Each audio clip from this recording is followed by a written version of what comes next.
Welcome to this episode of Keep the Hotel Empty. I'm your host, Eric Paul. In studio today, we are grateful to welcome in author, event planner, and beaming optimist, Leah Decesare. In this episode, Leah discusses with us the challenges of being an author, some of her creative writing process, and what she does to ensure not only her success, but the successes of those around her. Please enjoy.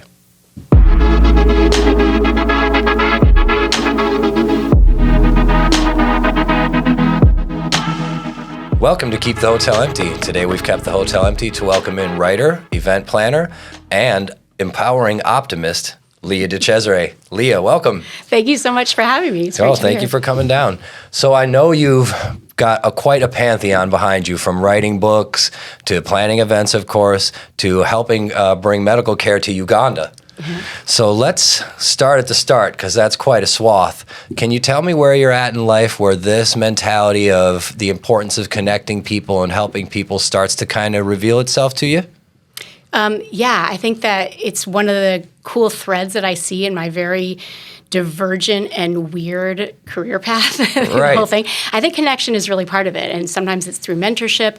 The earliest memory I have of being a mentor to someone was in 5th grade when I worked. I was picked to be a Special Olympics buddy in 5th grade, so as far back as then. But I think even in high school, I was in clubs and things like that really, I just loved being with people, connecting with people all the way through. So, did someone exemplify that to you, or was it just like one of these moments hit you, gave you the warm fuzzies, and that's the way we went? Yeah, I mean, it's one of those things that it's just part of who I am, that I kind of I can't put a finger or point an arrow to where it started. I think that I'm very lucky to have had a really great upbringing with really strong connections built in. I have a strong family that we always joke, is Thanksgiving's coming up, that we're like grateful to be together. We really like to be together. Nice.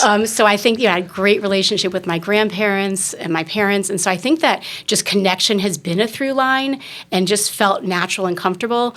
And as someone who is more extroverted, I love being alone. I mean, writing is isolating and solitary. Sure. But I think that, I love being with people. I love learning about people. I love figuring out, where we're the same, where we're different. What can you teach me that's new?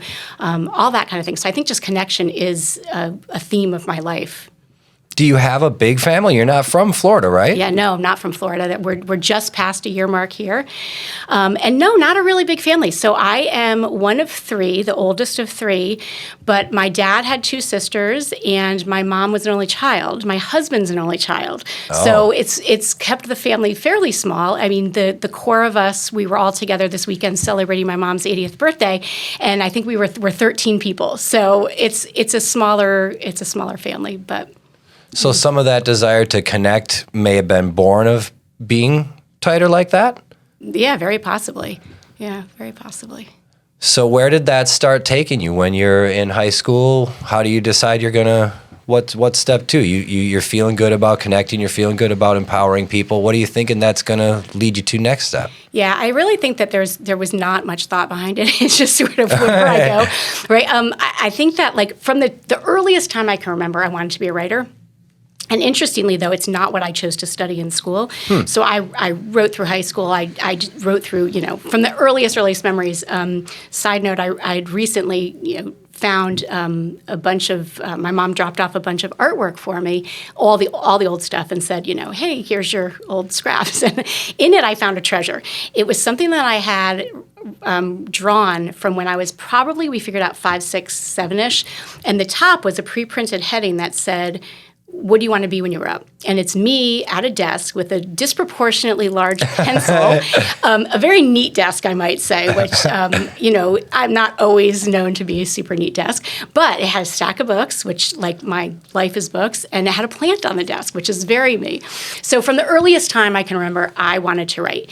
So that kind of led me through and guided a lot of my choices and decisions, although interestingly, veered off that path for college. I thought it was probably not practical, and so I ended up studying advertising and marketing to I thought, I'll write copy. But meanwhile, all I really ever wanted to write is novels. So I don't know where my brain went for that. I don't remember anybody pressuring me or anybody saying, oh, you should be practical. No, I think I did it to myself.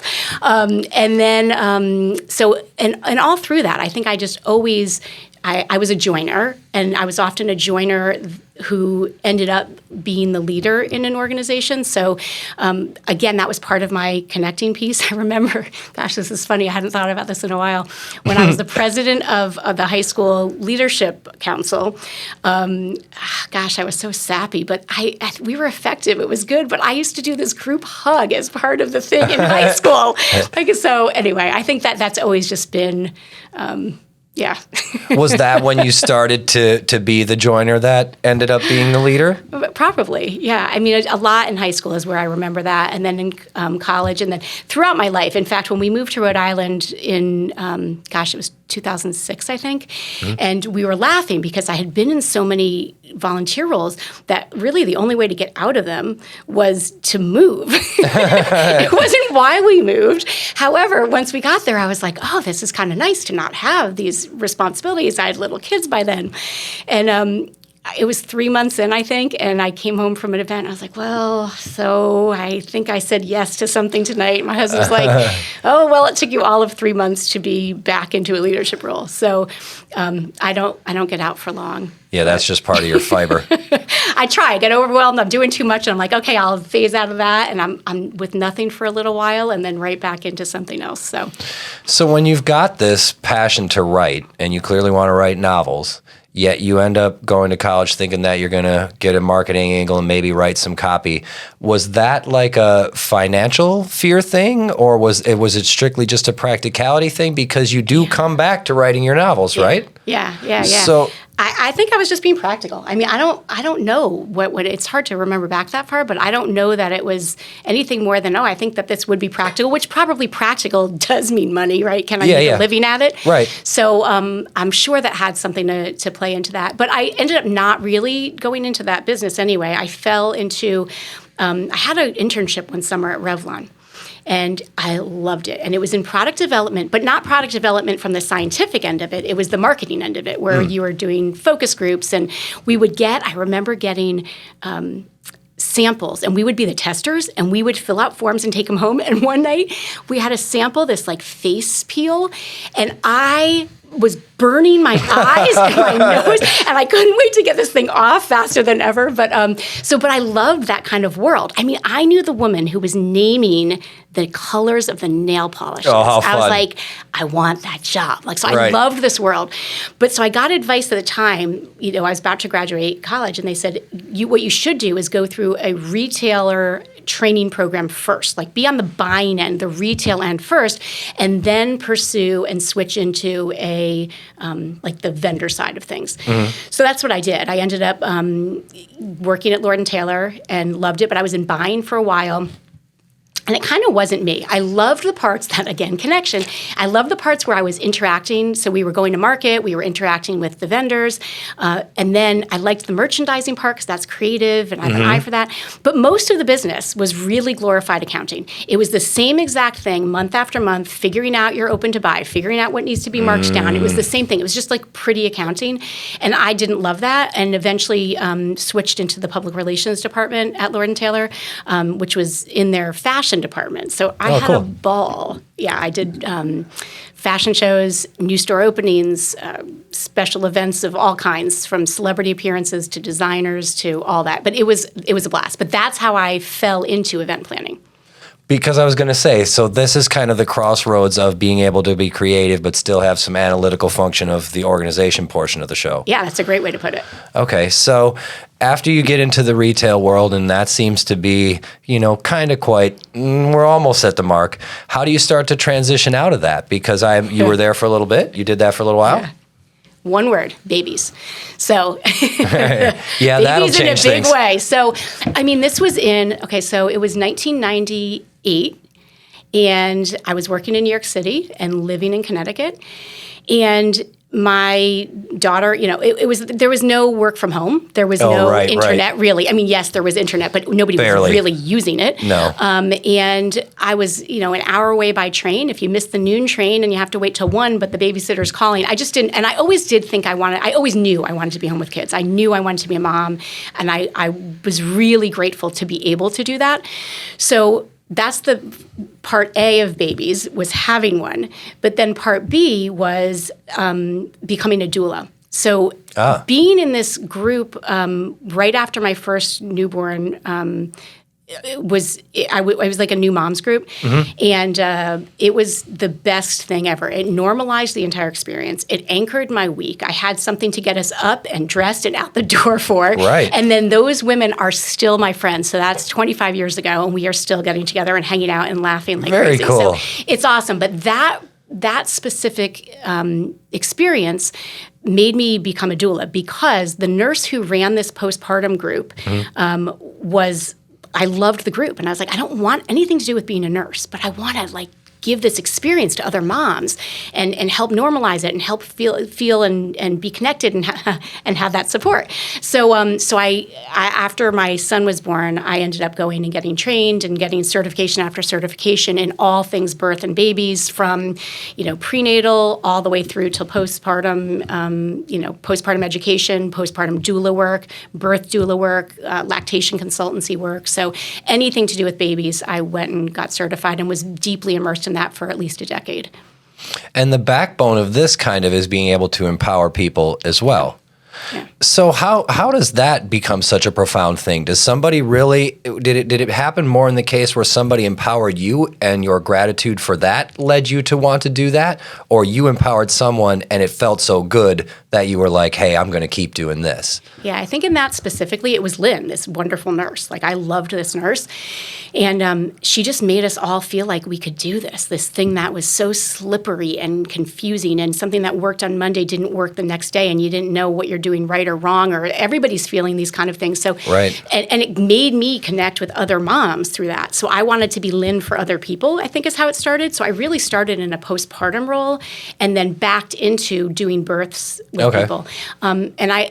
I love that you use the word empowerment, because I think that that's the other through line in my life. And a lot of it is very much through things like through mentoring, through even I can see an angle in that with event planning, right? I'm the host of an event. I've worked with brides and for conferences with clients and stuff. And I think that being able to empower someone in whatever position they're in, or if it's a professional role, if it's a personal role, if it's, I don't know. I do love that.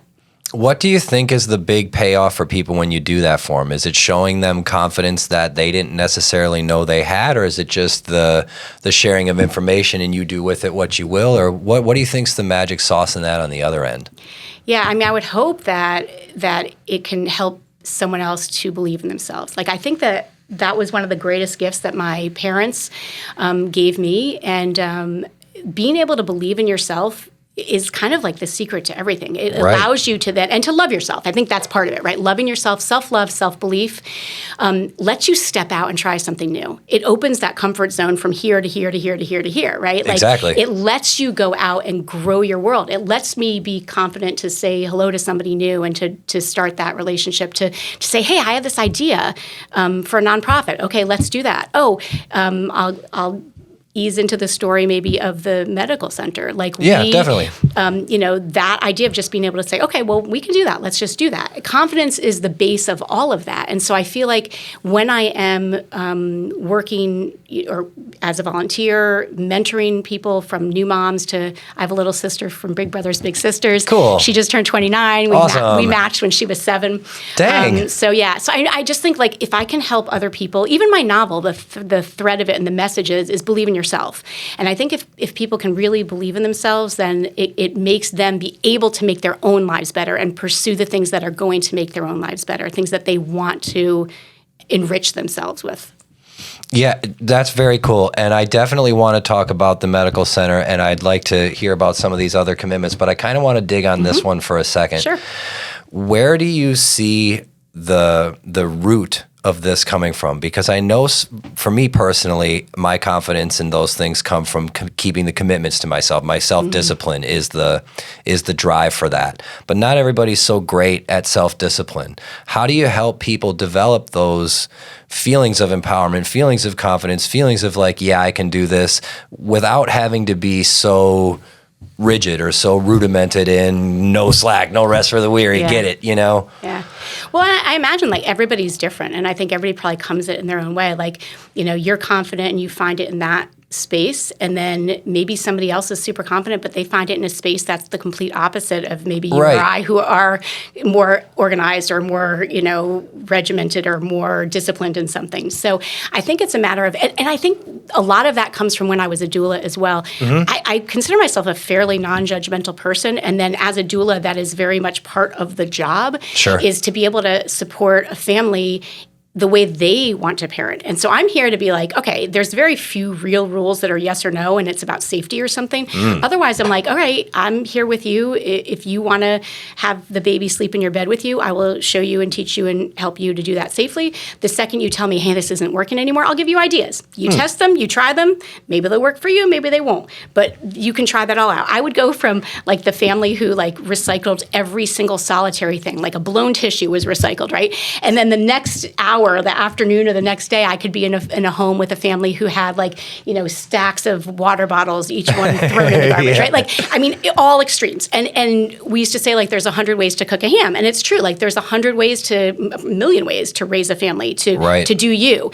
And so I feel like it's not really my position or intent to ever have somebody do it my way, but really to let them find it in their own way, and to find that kernel of love for themselves, that kernel of belief in themselves, and then to be that support, if that's the role. For example, as a mentor, right? As a doula, even to have the role of helping to teach if they need that, helping to guide them, but also to be that sounding board or you can do this person, right? You've got this, you can do this, and I'm here to help you, support you along the way, but you're going to do it your way.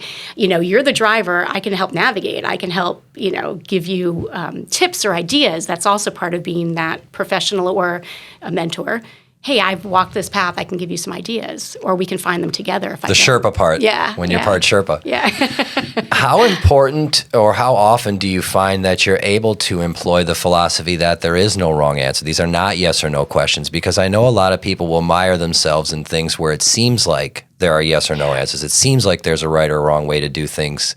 So how is it that you can develop that mentality in people, and how important do you see that being?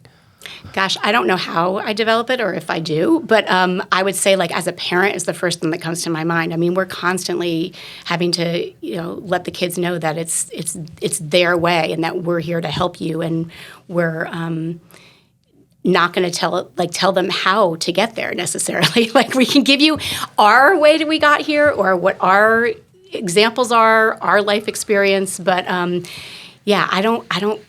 Is that sort of trying to impart that it doesn't matter how if you know why? Yeah, philosophy? I love that, because I think that values are really important. And if you can really know your values, then you can return to those for decisions and throughout your life. And that's going to help guide you by defining those values. So yeah, I think knowing in yourself and maybe helping to clear the way to find that. And certainly the idea that, this idea that perfectionism it's so pervasive in our culture. Sure. And so very much what our kids are seeing regularly, right? Like out there on social media, all of us, right? Adults too, right? Yeah. Everything, they think that, they got there. Our son just said something to us recently. It's like, well, gosh, like, you guys always know what you're doing. We're like, wait, what? We give you that impression? No, I'm just a good actor. No. He's like, I call you before I call Google. And we're like, well, thank you, but we're often Googling to help you. So I think that there is a very big role in knowing that there is not one right way. There is not one right answer. And I think that's at the heart of a lot of discord in our whole culture right now, is that we think one way or another is the right way, and nothing is that black and white. There is a whole heck of a lot of gray, all the way in between, and yellow and orange and purple and green and all shades of those colors, right? Like there isn't. I mean, we're all as unique as every single person. I mean, as close as I am to my husband and my best friend, we don't see the same on everything. Right. But we also save that space for each other to disagree, to hear different points of view, to understand one another. And I think Learn that's from each other. Absolutely. We all walk a different life. Even if we're walking side by side the entire way, they're different lives, you know? So I think that being there to reflect on that and help people see that in their own space and be able to follow their own true path. And I guess that goes back to believing in yourself to follow your path and not someone else's path. Right, and this is where this commercialization of perfectionism, I think, has kind of come in, and I know it does make it hard for people to see things as that gray area, because it does seem like there's a right and wrong. Mr. Perfect did this, I'll do that. Miss Perfect did this, I'll dress like that. Are there some other things that you see the perfectionism and the, for want of a better term, the current culture that's doing to people that's kind of eroding our connectedness? Oh my gosh. Well, yeah, I think that so much of it, that is at the root of it, is that we're not being ourselves. I mean, there is this lack of authenticity. I think there's a fear sometimes even to be authentic. Yeah, that's kind of what I'm going. Yeah. Yeah. I mean, I think that, you know, and is it current? Has it always been? Is it more now? Does it go in waves? I don't know. But this idea of like, you know, being canceled for the current term, like there is a fear of saying like, I can be truly who I am because I'm going to be called out, whether it's, you know, publicly. It could be within a group, whether it's a social group, a college group of friends, you know, a colleague group. Can I say this, or is this going to be perceived this way? Right. If I type this one little thing and mean it this way, is it going to be taken this way? I mean, I think there is that, and anytime we're kind of having to pull ourselves back from being that authentic person and be ourselves, I think that avoids connection. I mean, it's a detriment to connection.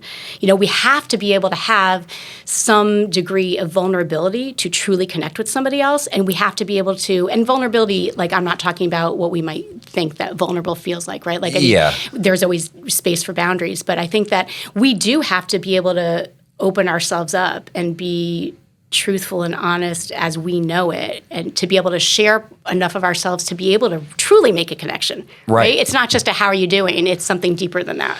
Do you think that the way it's kind of been couched now, that if we disagree, we can't even conversate? Yeah, it bothers me a lot. It's something that exact thing bothers me a lot. It was football Sunday, and there was a commercial on.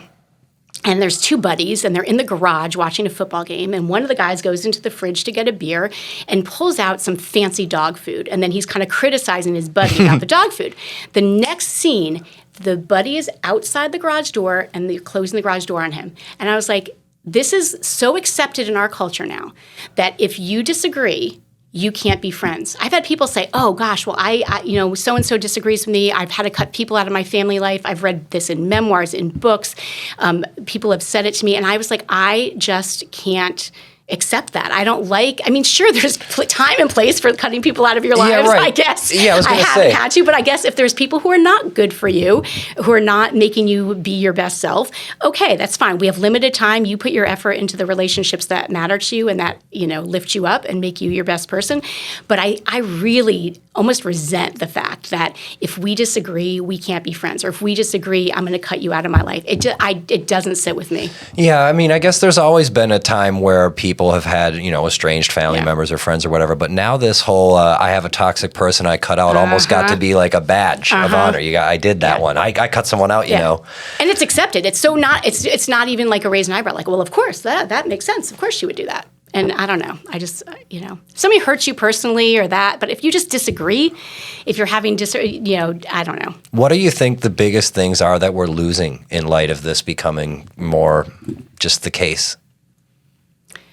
Well, I think that any time we're getting in the way of real connection and real relationships, it's that, you know, there's an opportunity lost. Like, it's an opportunity to get to know someone else, an opportunity to cross over and have true understanding, opportunity to meet someone and know their history and their background. And by the way, I really believe that most of us probably come down way closer to, we're more similar than we are dissimilar. Oh, for sure. And I think that that's lost Agreed. right now, completely lost. Agreed. And I think that, especially in the extremes, but I think that even without the extremes, now in like all the center as well, right. We're so kind of divided that way. And I think that if we were able to sit across the table and say, let's take a controversial issue, let's talk about that, and you talk about it from your point of view, and I can say, wow, I never really thought of it that way.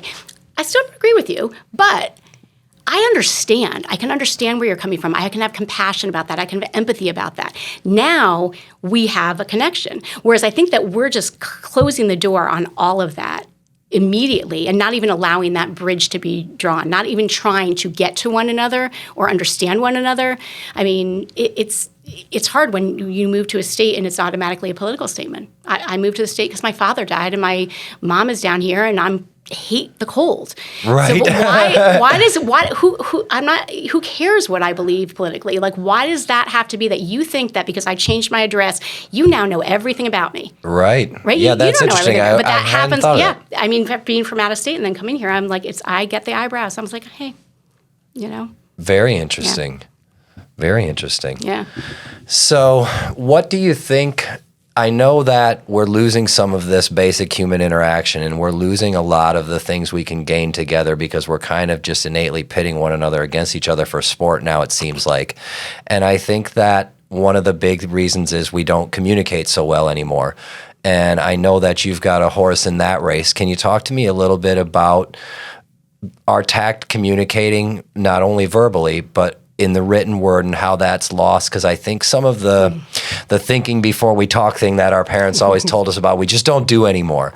And part of it, we kind of got out of habit of it because a lot of us don't write anymore unless it's these immediate things, That's right. text and whatever.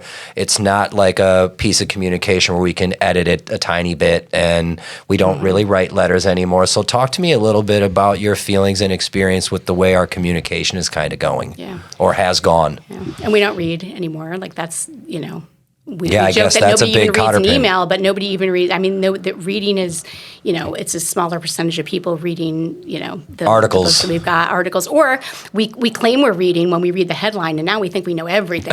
And if I'm really, really into it, I'm going to read the sub-headline, and now I'm really, I'm ready know for what's the going debate on. stage. Exactly. So, no, and not only with writing that, I mean, yes, writing is, it's I don't know. I taught freshmen in college, and I have a son who it's painful for him to write, and we definitely have lost that, and now we have the help of AI too. And I'm not totally opposed to that in certain circumstances. I mean, I think it's there, but if you struggle to write, you don't even have to anymore, right? Like to write that tough email, to write an agenda, copy for something.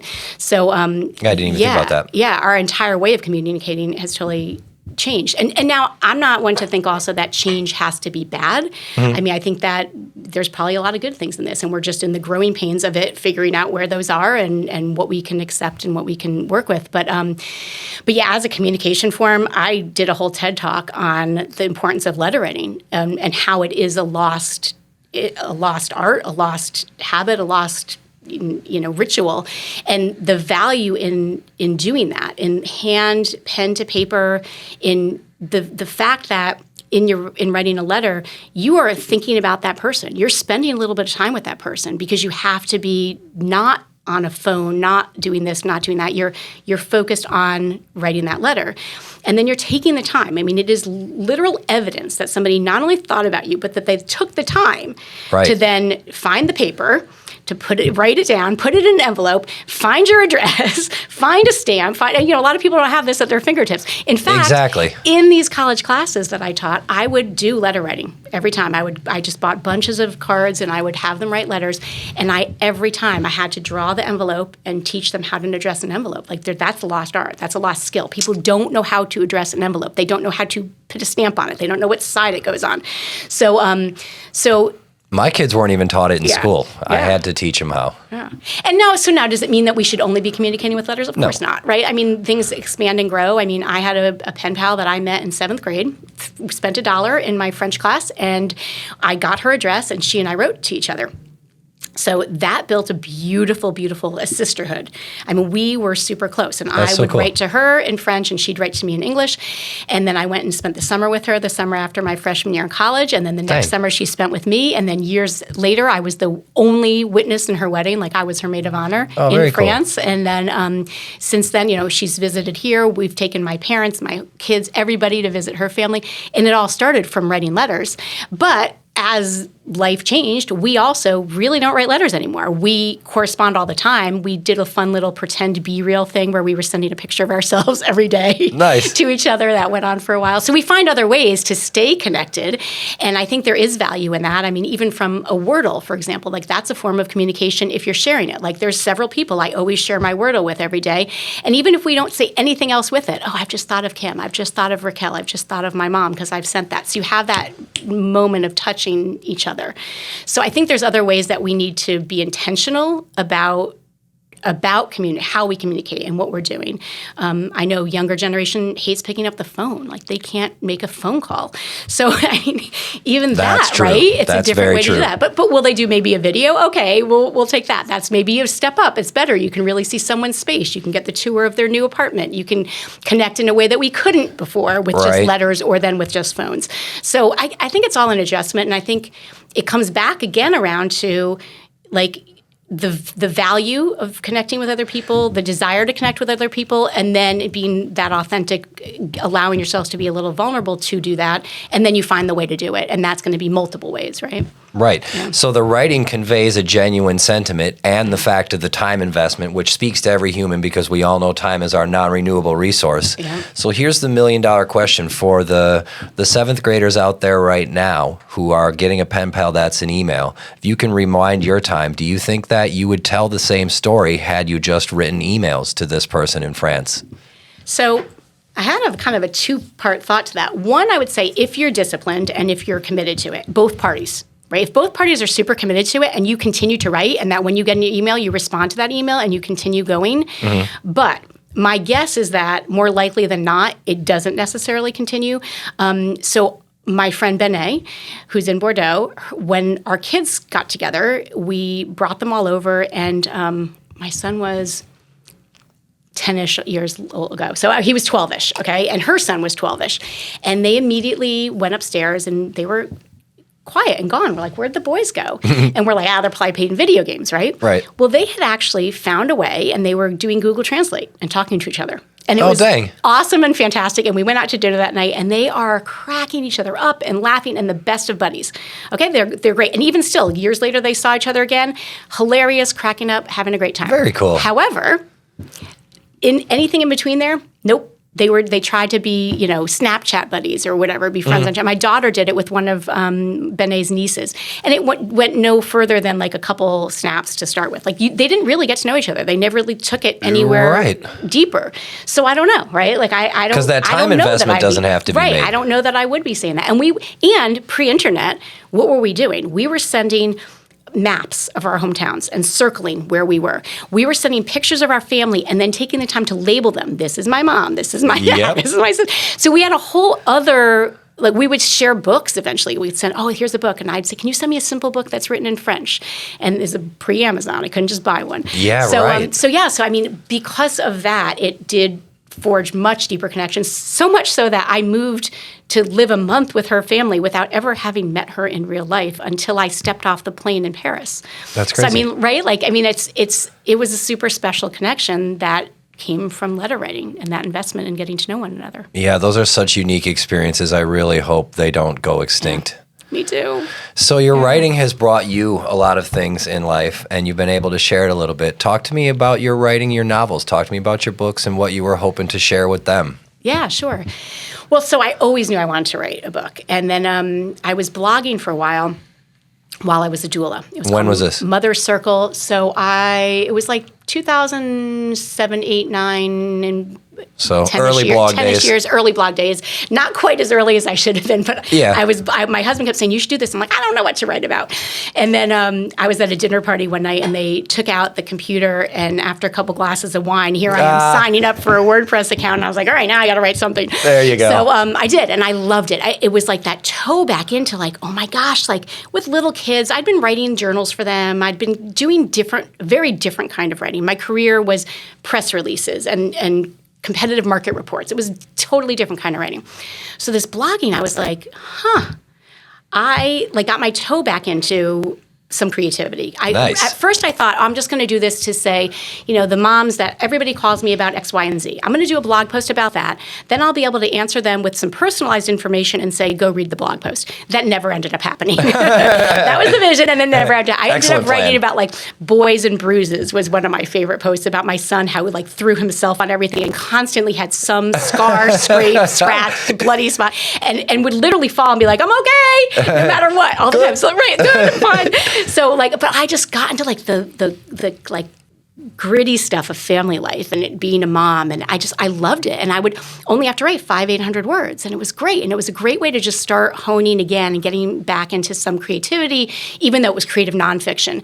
Right. And then I read this Kindle book, like it was a free Kindle, and it said how to write a book in a weekend. And I was like, well, let me see, how do you do that? So I read the book, and I was like, all right, challenge on. Now, this is not possible with fiction, although I'll get to a fast-paced thing that I'm in the middle of right now with fiction.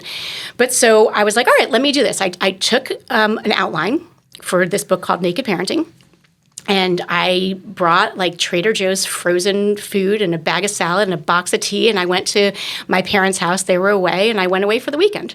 And I was like, well, I'm going to write a book in a weekend. So sure enough, I started Friday morning. It was 3 days. It was cheating. But Friday morning, I started, and by Saturday lunchtime, I had my entire first draft, about 26,000 words. Dang. Now, again, nonfiction, totally different. But manageable, I felt like. But still, dang, I was excited. So then by the time I left on Sunday afternoon, I had done my first revision and first read-through.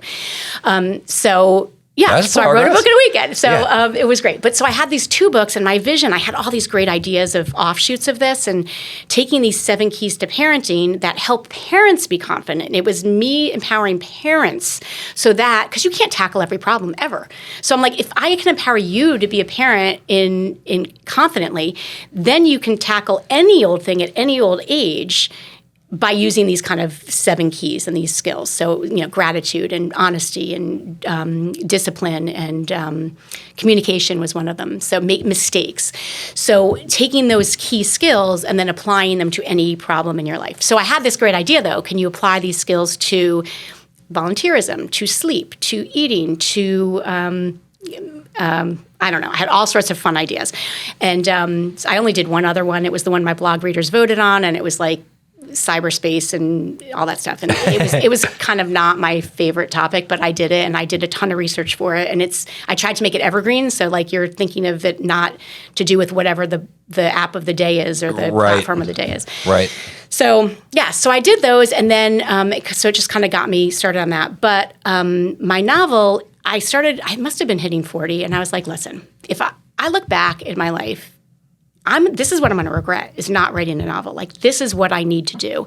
And so I just started really trying to prioritize that. And it took me a long time, and I didn't know what the hell I was doing. I mean, I just was coming at it from a million angles. And when you're like that, I was a pantser. I've turned to be a plotter. But I just didn't know what I was doing. I was just writing it, and then I had to keep going back and back and back. And I learned to write, studied the craft. I had editors and beta readers, and I just kept how did you teach yourself to do that? I read a lot, and then practice a lot. And also, it's like reading the craft, right? So literally learning different things about craft, or I'm struggling with, I don't know what, a point of view, or how to get closer in a point of view, how to get emotion on the page. Mm-hmm. Okay, go study that. But also, it's literally just reading. So I read for pleasure, but I also read with the mindset of a writer. So a lot of times, I'm reading and saying, well, wait a second, I just felt a lot of emotion. How did she do that? A little reverse engineering reading. Exactly. And that's really an important part of being a writer.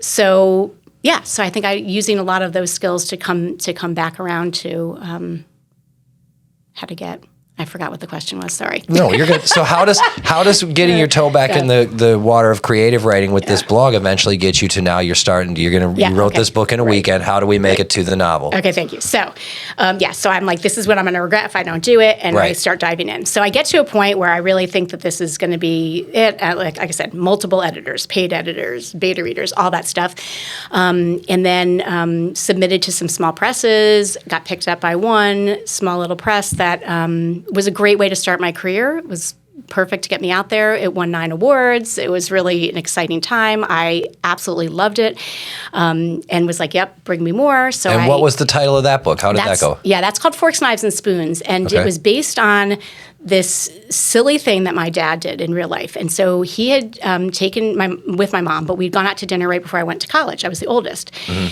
And he may have had some reason to believe that I was a little naive, and he would be like, we have to balance, we balance protecting you and teaching you, but I think we may have erred a little too much on protecting you. Oh my gosh, you're sending her to college. So his last lesson was okay, there's 3 kinds of guys. There's forks, knives, and spoons.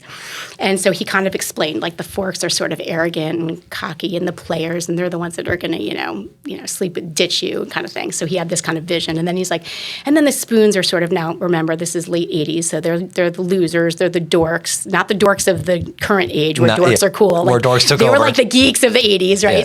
Different kind of a geek. And he was like, but the best guy you're going to find in the knife category, and it's a big category, and there's all sorts of knives in here, but you're going to find somebody who's maybe not as cocky or confident as the knife, as the fork, but so he just gives me this little run through, and I'm like, okay, what? So I go to college and share it with my floor mates and my friends, and it was viral before viral was a thing, right? We just started using this in language. We're like, oh my God, that guy was such a fork. And it just became the way we spoke. Right. And I had friends who made little earrings into forks, and then it grew, right? It was then there were pitchforks and sporks and butcher knives and salad forks and every subgenre, everything, right? It got crazy. So my dad loved that, but he was like, well, when are you gonna write this book? And I was like, it's not a story. That is an anecdote. That is a little fun thing. It is not a story. Mm-hmm. So I had to kind of back into a story. And so it takes place in the 80s, a coming-of-age story. And Amy York's father, who is very much like my own father, Amy York's father tells her this thing about 3 kinds of guys, and she buys into it really deeply. And she and her really skeptical roommate at college, they test it out, through heartbreaks and romances, and along the way, they kind of swap, and she starts to be like, this is stupid, and her best friend is like, ooh, this really works. But really along the way, what they really learn as they're on this quest for their perfect steak knife, which is the perfect guy, little edgy, little sharp, but, So on this quest, though, they learn to believe in themselves and not tie their value to a guy. So that's the ultimate message is, be you, don't tie your value to a man, and don't have that be your, it was time specific, late 80s, early 90s. That was still, we were going off for careers, but it was also, you're also looking for a guy. So yeah, right. So anyway, so that's where that sort of stemmed from. So I created the story into that, and then started my next book. Once that promotional period was over, started working on it, and that's 5 long years ago. I'm trying to sell that one. I'm I'm pitching that to agents, and it's a tough business, particularly right now. We are in a time of contraction and some very interesting, shifts, as in many other industries. So I've kind of tabled that. I'm still out there with a lot of agents. I still have a lot of full manuscripts out there for consideration by several small presses. And in the meantime, I am putting my head back down because I've spent too much of this year not really writing in a project, and so now I've really zeroed in on what I want to work on. And I'm participating in, that's where this fast-paced thing of November is. I don't know if you've heard of NaNoWriMo. I have not. So National Novel Writers Month. So it was, many years ago, maybe decades now. And so it's kind of this challenge for people to write a novel in a month. It's 50,000 words, which is not really a novel. It's a novella, or it's maybe middle grade or YA. Seems like a lot of words. It is, but I'm always trying to scale back. So, in my genre, it would be 80 to, and I write book club fiction. I'd say 80 to 90,000 is sort of where the mark is right now. But I love a challenge. This is something that people are doing not nationwide, internationally right now, across the world. And there's websites and blog things. There's swag and things to buy and books about it. It's like a big, big, big thing. Right. But I've never had a project that lined up. I was always, I'm not going to give up a month of revising, or I'm not going to give a month of something else. I wasn't ready to start a new project. So Gotcha. This year, it lined up perfectly. So I spent October prepping and like really knowing what I was going for, like looking for, deciding on the outlines and the character points and the plot points, all of those things. And so then I've been writing. So I'm so far behind. I'm about 5,000 words behind where I should be, but I'm still plugging away. I've written every single day of the month. Awesome. And I'm working at it. And if I have a couple really good days, as long as I don't get too much further behind, I will catch up. Like it's my goal. Oh my gosh, now I'm saying this publicly. Like I haven't really told many people, but now I'm saying it publicly. I'm going to write 50,000 words for this month. So at least I'll have the big chunk of a first draft of that. That's awesome. Yeah. It makes me feel so happy being back into it. So remind me just a little bit to when you start writing the novel and you've got this anecdote that you could bring into a story.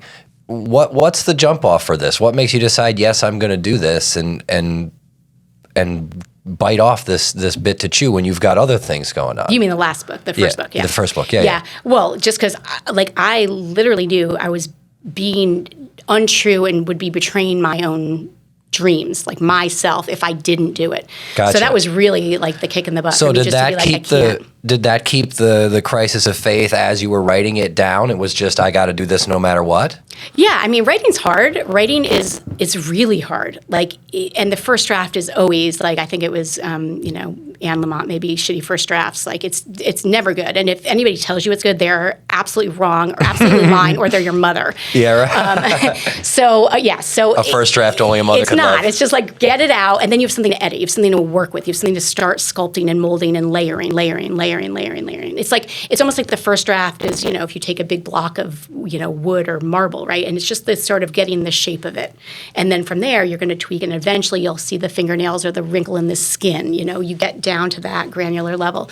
But, yeah, sorry, I forgot the question. No, I feel like a lot of people would see the writing process as the inverse of that, where you would start with the minutia and try to build out the whole thing. Yeah, no, and actually, that was part of what I learned a lot writing that novel, and I think a lot of it is I learned a lot of how to write a novel and approach it, and I certainly have since then. I've gotten a Master of Fine Arts in creative writing. I go to conferences all the time. I'm constantly reading, but it's really the opposite. So if you can take the big structural things and every story, there's structure there. So every story, every movie, every commercial, every song, if it's done well and if it really hits the human nerve, like it is because there's an underlying structure.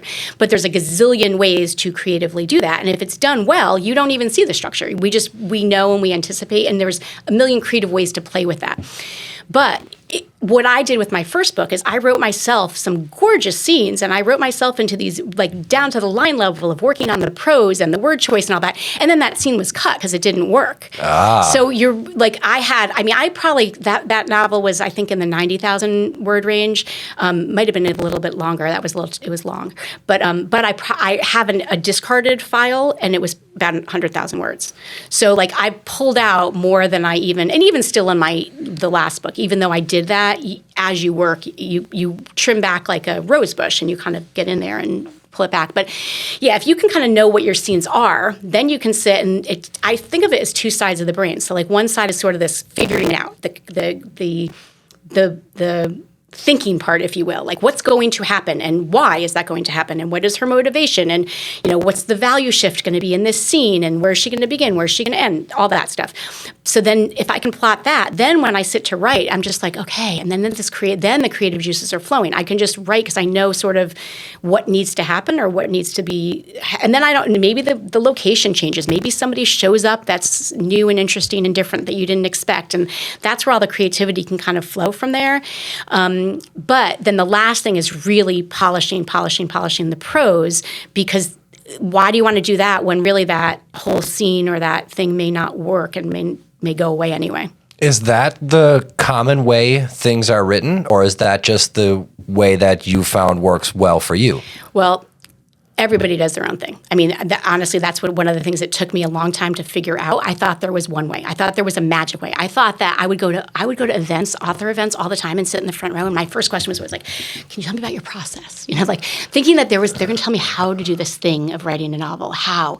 And there are people who will presume to tell you how they do it and how they're doing it the right way. But what I learned is like, they got a novel written doing it this way. They got a novel written doing it this way, this way, this way, this way, this way. So yes, can you get wisdom from ways people do stuff? Sure, but you're going to pull like a toolbox into making your own style, and there's plenty of people who don't do any sort of plotting. Like they pants it. They may know the very beginning and how they want it to end, and they have this vague general idea of an arc. They will probably have a lot more hours. This is what I learned. It took me a lot more hours and work to get back into something that is the feel of a structure and feel of the beats are falling where they should. But yeah, I think that as many writers as there are, you're going to find as many ways to do it. And I think also too, every single book that each person writes, I could probably say that they're refining it, they're changing how they write it, and they're growing as a writer. So, people always say they look back and they're like, oh, cringe a little bit at those early books, or you'd edit it. Like you can't, there's some point you have to say good enough and move forward because like you could keep going back to published books and be like, oh, I overwrote there, or oh, I would change that here. Yeah, and that was something I wanted to ask you. You mentioned you've got a plot of discarded material that's almost as big as what became the book. Yeah. How is that decision process? Because I can't imagine that everything that ends up in the discarded pile is something you didn't like. No, it's called Kill Your Darlings. A lot of times it's stuff you do like, and you have to fight yourself to say, no, it doesn't belong here, take it out. Yeah, what's that process like? I mean, that is the process of revision, and it's, this is partly why I took on this NaNoWriMo, I don't love my first draft process. Like, I don't love, for me, the first draft, it's so out there, which is fun because I get to create in the thinking of that, but it's also like you're just staring at a blank page. The second I get to revise, now it's fun, and now I go deeper and deeper, and I have something that's there that whole pieces might come out, redundant pieces or things that just don't work with the storyline anymore. The lie that she believes I was like, oh, no, that's not the lie anymore. It's going to be this one. Now I have to revise that. No, and it's really hard because it is pulling a thread. So if you change something, any of those things, you got to change that all the way through.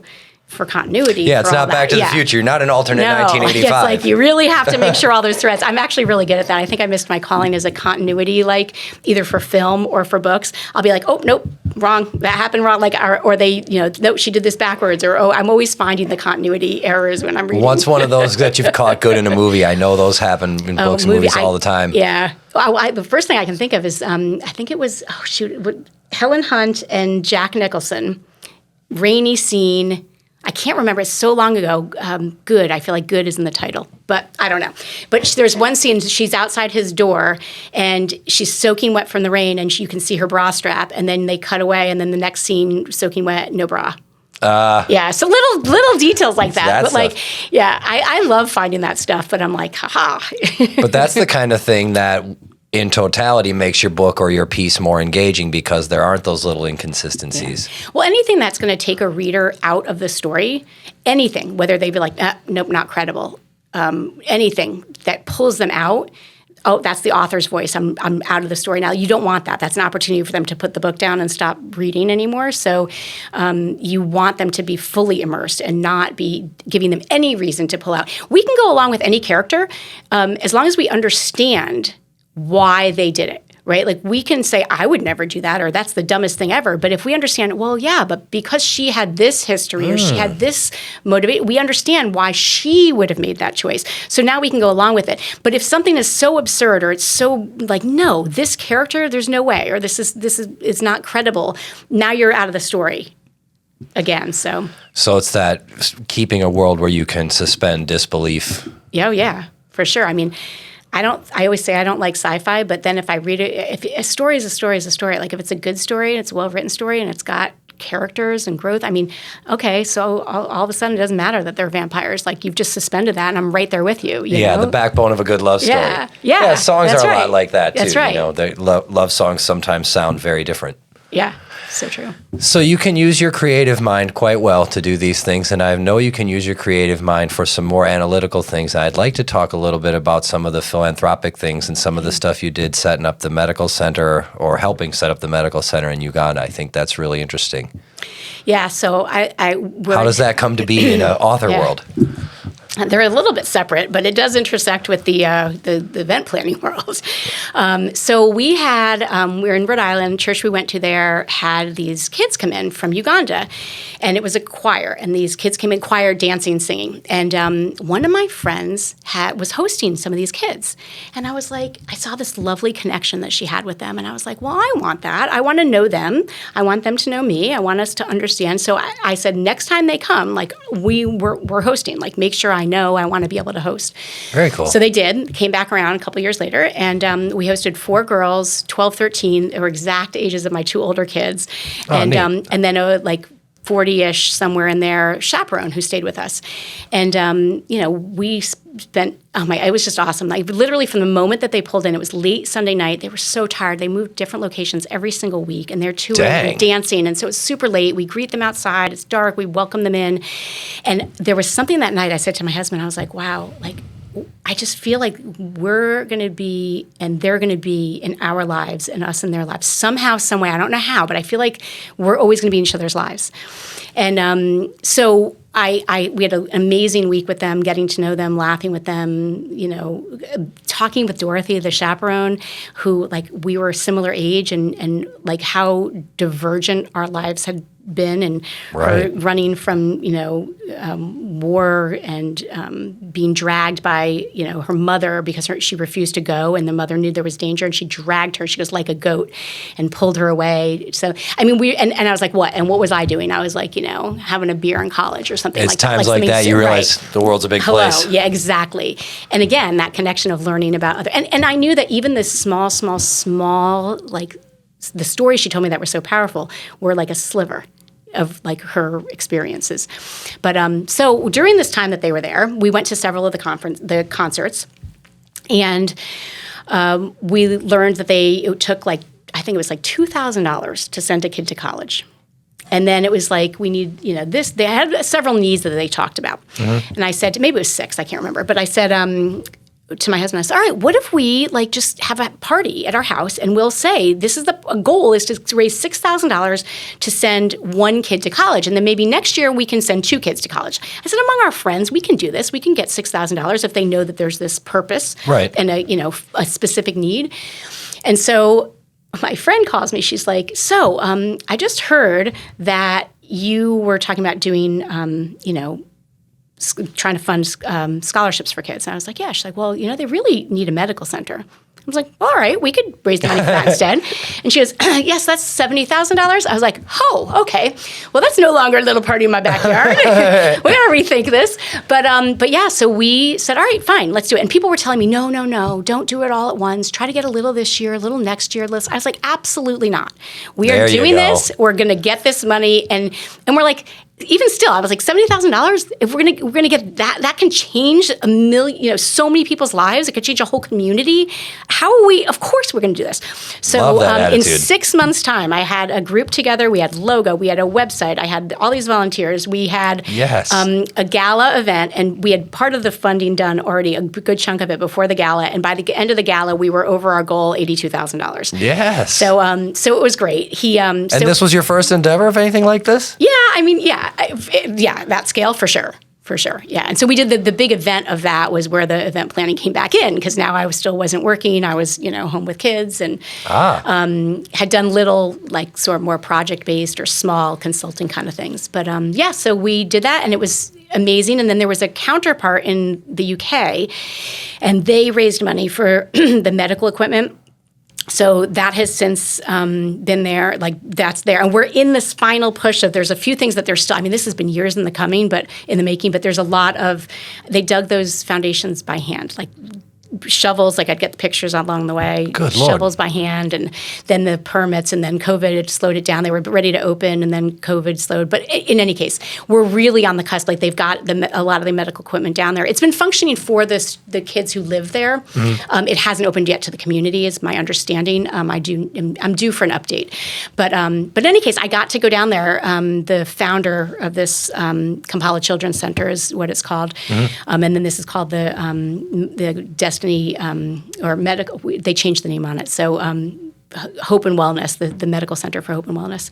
And but we got to walk through it before it was finished. So I went down with my oldest daughter and my parents, and we walked through the site and got to like physically walk on the ground. What was that feeling like? It was amazing, and it was amazing to be able to do that with my parents, who had also contributed so much, and to be able to see the kids that we had, housed and we had multiple years after that, and then to be able to meet new kids and to see, we taught classes for them. My dad taught he was an electrical engineer, and he taught a great class for them. That's so cool. It just was like just an incredible experience. But yeah, really brought me to tears to walk through something that's so tangible, that was so abstract, really, and that to know that it was going to really make such a difference. Just driving from the airport to the center, driving in that community. I mean, I don't know if how much you've traveled or third world countries, and I've done a lot of traveling, but that was, it's like heavy on your heart to see the great, great, great poverty.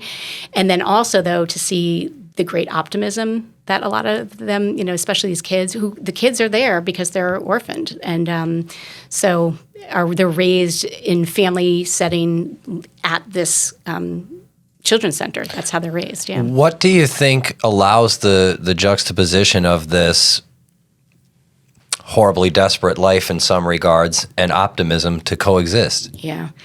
I don't know that I know that answer, but they are very faith-based. There's a lot of that. At least this school was. So I don't know how much I can extrapolate that out to a broader community. And then I also would probably argue it's probably because when you don't know differently necessarily. They're struggling, but maybe there's the founder used to say that when the kids came over here, they had a little bit of sometimes struggle with those kids when they got back, because they were staying in all these American homes with plenty, more than plenty, right? All of us having such selections in our refrigerator in the grocery stores, all of that.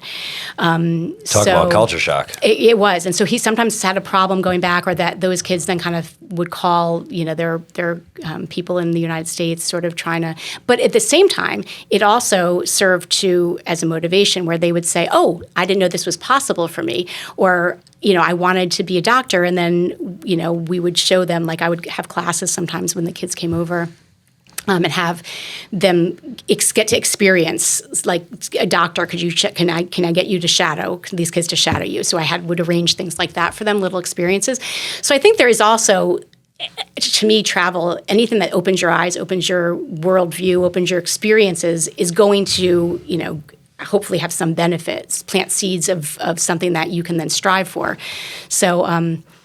I think that he would explain that there's sort of a double-edged sword to that going overseas. Right. It became a little less manageable for him, but then also I think that maybe that plants some really great seeds. But yeah, I don't know. I don't know. There was like a beautiful faith that I saw, that maybe that's where some of that optimism comes from, a hope for better. And maybe, too, it's about relationships, Maybe it comes back down to where we started here. That's kind of connections and family and, being there for one another and singing together and sharing meals and, Yeah, it's weird how that kind of works. You got to see what was possible for you, and going from maybe a dinner party to a full-on gala and doing this, and they get to see what's possible for them. You can hang out in your life and be good with what you have, but as soon as you find out how far the ladder goes and someone's going to empower you, you can start climbing that ladder. Absolutely. That's a great way to put it. So what do you think's next on the ladder for you? What do you want to see next for you? Another book? Yeah, for sure. So it's a tough business, and it would be really easy to walk away from. And there's days I want to, but just because it's a tough business, if you want to publish, right? If you want to just write for yourself, then you well, write for there's got to be about as many authors now as there is songwriters. I mean, now self-publishing is quite a bit easier now than what it used to be. Correct? For sure. Yeah. Indie publishing, and I think that too. I don't have a huge ego about a lot of this. So especially at my age, I feel like I'm have my own confidence. But what I do see is that. Like I indie published Naked Parenting because I was doing it as a publishing experiment too. I was like, all right, well, heck, I've got these. My husband's a designer and we can do this and let's see what happens. There you go. But I also knew my buying habits tended to be much more that nonfiction, no matter what I buy, no matter how it's published, I'm going to learn something from it. And the same way now, though, there's a lot of my friends, and there's such low barriers to entry, but there's a lot of beautifully independently published books that are having struggle finding home elsewhere. And so I think that if it's a good story, the readers don't care how it gets to them. Right. But it is a little bit harder to get to the readers without a platform. It's a little harder to get to the readers just indie publishing without any sort of support with getting into bookstores. That's a whole another several podcasts to get into all that. Right. But yeah, it's publishing is a tough business, and even when you're traditionally published, not a lot. Most of the promotion anyway falls to the author. So it's a tangled web that got even more tangled. It really quite is, yeah. All right, well, tangled webs can be no fun. So let's get you out of here on something fun. Okay. If you could write a letter and get a response from any person, dead or alive, who would you write the letter to? I think right now I'm going to pick my dad. Yeah? So yeah, I lost him a year and a half ago. Oh, man. So yeah, he, I'm one of those weird novelists who had a great childhood. Like they always say. Yeah, right. Like I have nothing to just pull from on that. I had a very idyllic childhood. You mean you didn't live in a train car? I know, right? So I feel very grateful for that. And so I had a great relationship with my dad, and he was diagnosed with ALS in the February of 2021. And we grieved a lot then and through that year while he was with us because it was terminal, right? You know where this is going. Yeah. But we were already very close, but he was always a great leader in life, but through this, he was really a great leader in his death as well. And he just encouraged us. And I asked him everything. I was just like, and even like my family was like, how do you know this? How, I said, I'm just asking, I'm asking him questions. And he encouraged us to do that. So we literally had nothing left unsaid. There are still things though that I'm like, oh shoot, I wish I had asked that one, or what about this one? Or, but we just at the end, shared stories. We recorded him telling stories and, going back on funny things that he did and things that we wanted on tape. How old I am on tape. But anyway, so yeah, I think that I would just, I think he died knowing that we were coming here to be with my mom. He died knowing that he was greatly loved and that, like I said, nothing left unsaid, but still, I think it's that longing and to still hear from him, Yeah, very cool. Yeah. So you're at least second generation empowerer then. Yeah. Yeah, he absolutely was. I got a lot of that from him. He was a great mentor to many, and so cool. Truly. Well, Leah, I had a great time hearing from you. Yeah. Thank you so much for coming down, and I hope we get to do this again sometime. We'll talk about the next book and everything down the road. All right. I love it. Leah. Thank you. This was great. Yeah, I had a lot awesome. of fun. Thanks.